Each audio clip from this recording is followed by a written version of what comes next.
The Genius Act will regulate stablecoins and signals just how mainstream digital currency has become.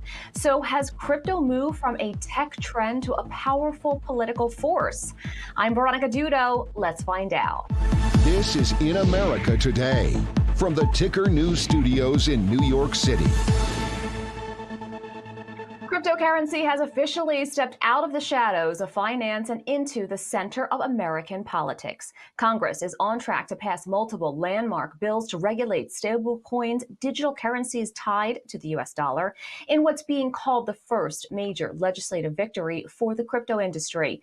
With bipartisan support and 18 Democrats crossing the aisle, one of the bills highlights how digital assets are becoming an undeniable economic and political force. It also comes as federal investigators took over $225 million in cryptocurrency linked to international fraud, raising questions about oversight and consumer protection.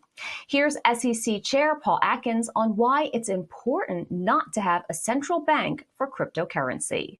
Means of transfer and that sort of thing, I think, is best left to innovators. And we don't want to become like China, where you have the threat of a government that can, run roughshod over people's bank accounts directly. So I think it's best to leave that to banks and financial institutions and whatever may develop in the next few decades, as far as where people put their money and how they transfer it. For more, I'm joined by Dustin Olson, a pollster with American Pulse Research and Polling and the host of the Political Trade Secret podcast. Welcome back. It's great to be here. So first, let's begin with, you've said for many months that crypto is no longer a niche topic. What's driving this mainstream shift in public perception? Well, this really is kind of a political coming of age for the crypto industry and for blockchain technology. It really started in the last a couple of years. The crypto industry has become more engaged in politics with setting up political action committees. But really, the Trump campaign a year ago embraced this technology, and they promised to make it a big deal. And one of the first things that they did when they came in is they took David Sachs, who's a big Silicon Valley guy, investor involved in lots of technology, and made him the AI and crypto czar. And one of the first things you pointed out about that seizure, one of the things that they did through an executive order is they created the strategic crypto reserve. So now when they get funds from cartels and raids and whatnot, they're now putting that into a crypto reserve that's going to be able to help the U.S. Taxpayer ultimately over time and create wealth for this country. So it's a lot of new activity that's happening, and you have people like Congressman French Hill from Arkansas, who's been a leader on this topic. So there's been these three packages. One is going to the president's desk today, the Genius Act that passed through the House yesterday and passed through the Senate a couple weeks ago. It had bipartisan support on their final on the final passage in both houses. And then you also have the Clarity Act and the anti-CBDC Surveillance Act that also passed yesterday in the House. It's going to go to the Senate next. So a lot of big new things that are coming together to be able to create a regulatory framework for the crypto industry, and really, I think it's going to help make this country the number one country in the world for cryptocurrency and for blockchain technology, and that is one of the things that I think a lot of the leaders on both sides of the aisle want to have happen, so that we can remain the leader economically, but also technology-wise in the world. Now, of course, we've seen people from the tech and finance industries who are interested in the crypto space really talking about how important it is to set that regulatory framework, especially here in the United States. Of course, we're seeing this moving through on Capitol Hill as Congress is making some big steps. Where is this falling in terms of public opinion? That's a great question. So we've tested this in our own polling, and we're looking to test it even more. People can go to pollingclub.com if you have suggestions for any kind of questions that you'd like to ask people. We asked people in one of our surveys earlier this year if they believe that crypto helps make financial transactions safer and more secure, or if it makes it less secure. And most people, you won't be surprised, have no idea. So about 64% either say they're unaware, they say they don't know, or they're not sure. And it's a very small percentage of people who actually understand the topic. One of the things that's also very interesting, though, in this, and I think it's one of the factors that helped President Trump win the election, is that they identified this issue as a possible crossover. So in our survey, the people who are aware of crypto and are supportive of it, he actually won by 20 points. Now, the interesting thing when you look at that, they actually lean Democrat. So this was an area where he was able to pick off a group of people who lean Democrat but overwhelmingly support him. And now in the new Harris X poll, they actually asked the question of, do you approve or disapprove of Donald Trump? And they asked specifically people who own crypto, and his support is about 73% among that group. So this has become a very politically active group. They are very engaged. And while most people are unaware, what I predict is going to happen is people become more aware. We have, this week we're calling it Crypto Week in the Capitol. That's going to improve the view of the industry. And as we have this regulatory framework start to be put in place, and we have these possible benefits, and we have growth that comes from it, I think that you're going to see public awareness increase and also support for the industry overall.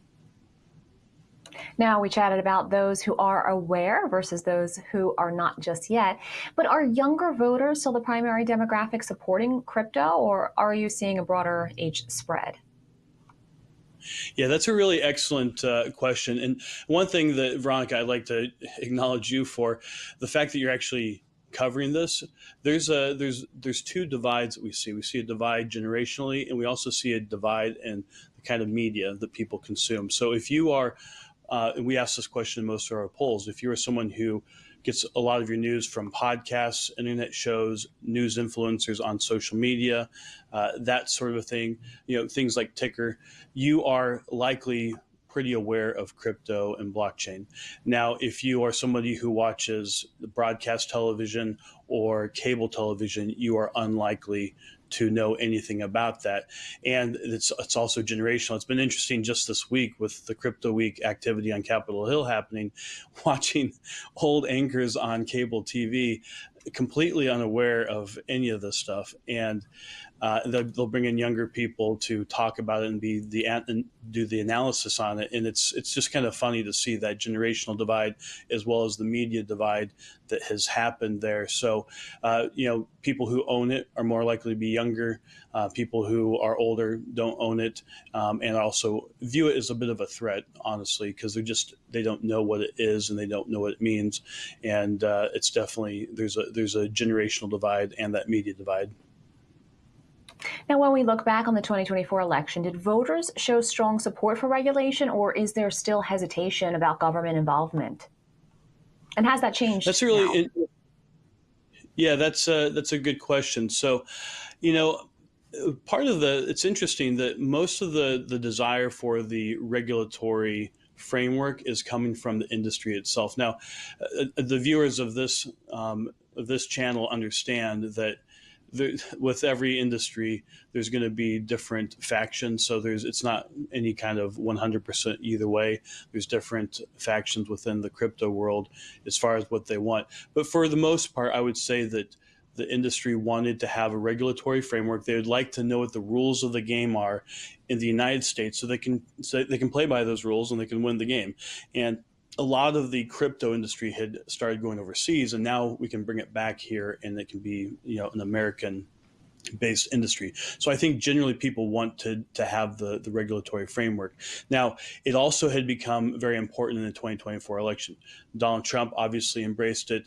A lot of these crypto PACs we had seen had been very active in races across the country. They weren't necessarily talking about crypto, but they were embracing candidates who were embracing crypto. In fact, many believe that they were very influential in helping flip the U.S. Senate seat in Ohio, with Bernie Moreno now being the U.S. Senator. And one of the things that's interesting as we go into the 2026 midterms, there's one of the PACs, Fair Shake PAC, which has raised $141 million. That's a huge number going into the midterm elections. A lot of these, it's a fairly new industry, newly involved in politics, but they're getting involved in a pretty big way, and I think it's going to have an impact. It's interesting, everything's so divided in Washington, D.C. While we ended up with bipartisan bills ultimately, with the final vote, Democrats had voted 100% against the procedural vote. So they tried to kill the crypto legislation during the procedural votes twice, actually, this week. And there were some of the libertarian-leaning Republicans had some concerns, and Democrats took that as an opportunity to slow all this down.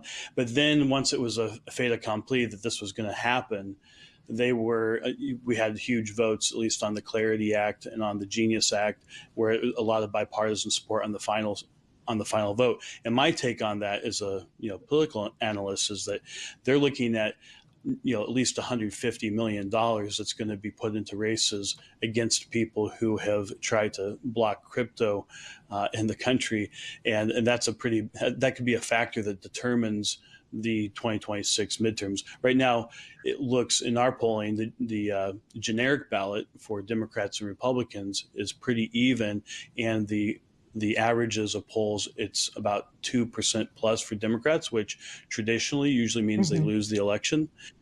So they have to be up about 3 to 4% to win. So that means that's dead even, and crypto could be the factor that, with all that money, could make the difference in who controls the Congress. Really fascinating, and we know you'll continue to track it. Dustin Olson, thank you so much for your time today. Thank you. Appreciate it.